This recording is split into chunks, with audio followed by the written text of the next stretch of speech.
Hello everyone, I hope you are doing well. Today we will talk about how to fix or how to solve the problem of Yango. We click on settings. Here in this page we click on apps, default apps, app settings. In this list we will search about the application of Yango and we click here in this window. Then in this page of app info we click on Forcestop and we click OK.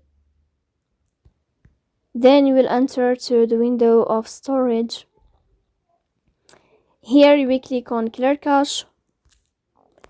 Then we go to Play Store. You will search about the application of Yango. And here we will uninstall your app and we will install it again to fix that problem. So that's all. Don't forget to support us by like and subscribe. See you next time in another video and thank you for your watching.